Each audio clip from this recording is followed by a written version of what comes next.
Hello, everyone. Welcome to Middle Fantasy. I am your host, Zach, and I have another amazing book review for you all today. But first, it's a little too bright and sunny here. One second. Oh, yeah, this looks so dark and grim, and I can see all my blood vessels. It's almost as if, like, Rob Zombie, like, smeared his essence on the lens. What was I talking about? Oh, yeah, today we're going to be talking about a book. Now, I don't have the book up on my shelf because I actually read it digitally. But today we're going to be talking about Prince of Thorns by Mark Lawrence. It is the first book in the Broken Empire trilogy. And I read this book over Thanksgiving and have a lot of thoughts and feelings about it. It's a book that I've actually let stew for a little bit. Normally, I have like a 2 or 3 day wait period, but I actually took like a week to think about this and kind of articulate. So, why don't we get into the review? This is going to be some dark, grim stuff. So, why don't we get really into that dark, grim environment?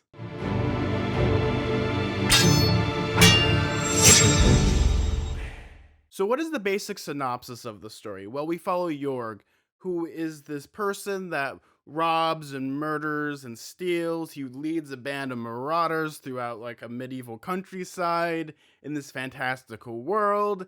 Oh, did I mention that he was also a prince who's also 13, 14 because he witnesses his mom and his brother be horribly murdered in front of him? And he lands in a briar patch, and this is where he gets the term Prince of Thorns, and now he's kind of on the scorched earth policy of destroying as much things as possible, trying to get revenge on the person that murdered his mom and brother. And we see a lot of like this anti-hero, very like amoralistic, very anti-hero like story, but also at the same time, when it comes to the story, it's both a story about revenge, but also it's a story about how power can corrupt indefinitely.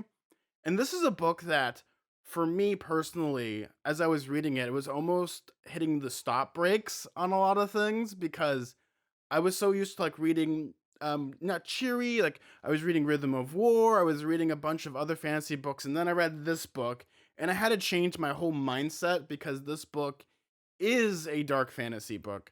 This is like quintessentially like a grim dark fantasy. I know I'm using those words interchangeably, but this book has very small hints of light. Like the second you see light, you're just like, get out of here, light. It's not fun.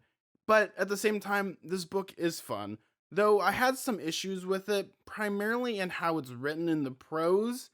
A lot of it is kind of like blink if you miss it because the way that Mark Lawrence describes everything is he doesn't really describe it, rather than he just says, "Oh, there's a table," and that's pretty much it. It's very baseline. So if you're looking for you using your vivid imagination, you're not really going to see that. It's more of a character driven piece. All the conflict comes from the dialogue, which I like, but also at the same time you have to like laser focus in because there is very little room for when it comes to exploring the world. You don't have an insert character explaining, okay, what's the politics here? What's how does magic work here? Or who is even this person? Who the band of people is? You don't see that because you see it all through York's perspective, and I like that a lot. Though you have to like laser focus because if you blink, you might miss a couple of things. I actually had a problem with this where I'd actually have to go back and read a couple of things because you're pretty much like thrown into this world in media res, and you're like it's more of like a sink or swim thing, which to some people might be your problem, but for me it just takes a couple times of rereading passages and figuring it out.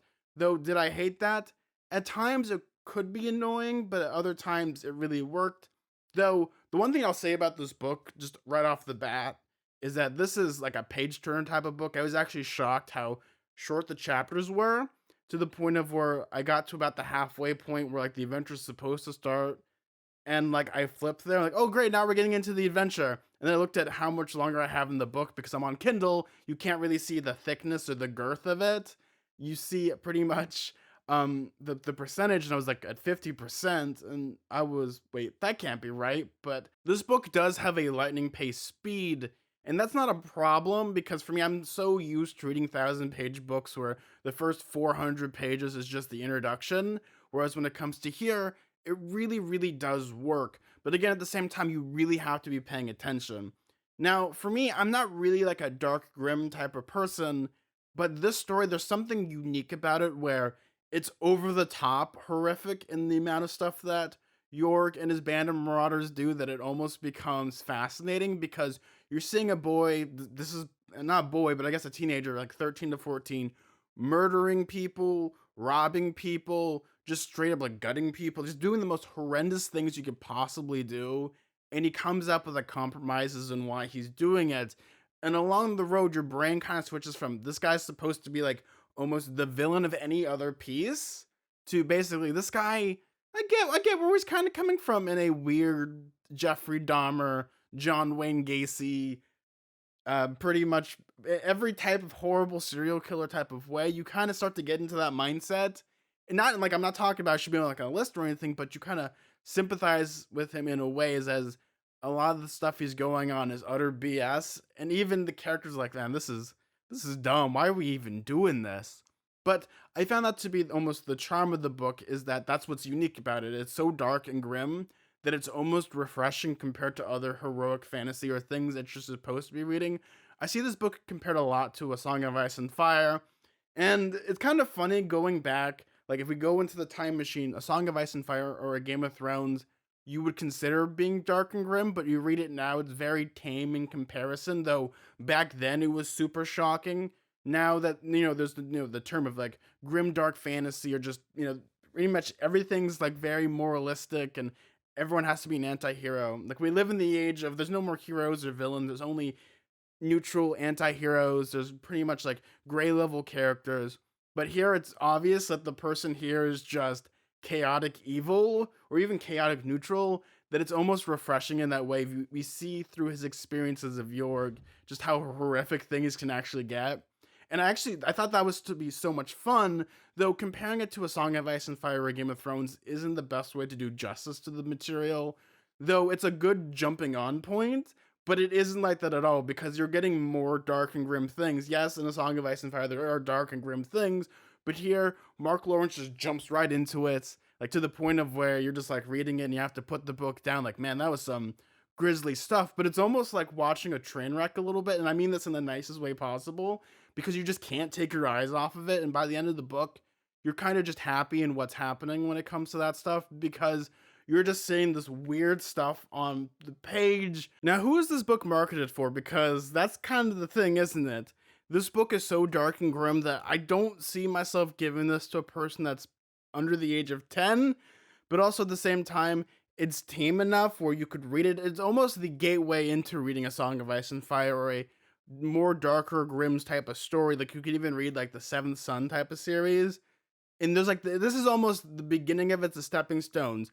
It isn't it's weird to say like it isn't overly violent, but you have violent moments in it. Though I would give this probably to like a 13, 14-year old, and that's where I would really start with this. Otherwise, I don't know. It's like that's kind of like, you got to pick your poison. I see, is the reader of this going to appreciate this, or is this going to be a series that will give them horrible nightmares because it isn't filled with like monsters and stuff.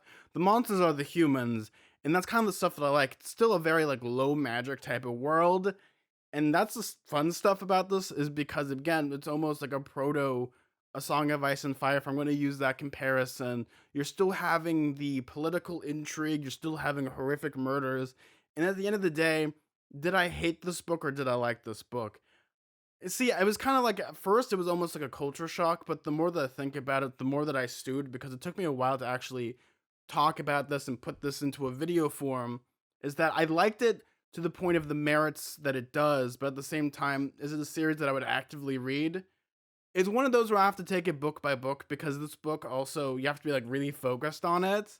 And when I was like thinking about this book, there was like moments that I was like, do I remember this or this? Remember this? I actually had to look up some summaries of the story because some things just go by breakneck speed that it becomes kind of a problem. Though I will probably read the next book in this because I can see where the book is starting. It's almost like a wind up, and now we're gonna get to the pitch where I think the real story is going to begin within the sequel. So we will have to see. Well, everyone, what did you think of this book if you've read it? I kind of liked it. It's very much like I recommend it, but you have to know going into what you're going to expect. I'm always curious to hear what people's thoughts are, so leave a comment down below. I'd really appreciate that.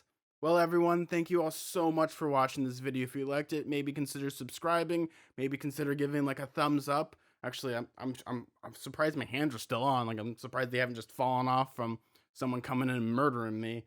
Well, everyone, thank you all so much for watching these videos. I really appreciate it. It's a lot of fun to do these. Well, everyone, like always, may your food and drink ever be tasteful, and may your books be filled with fantasy and adventure. Bye, everyone. See ya.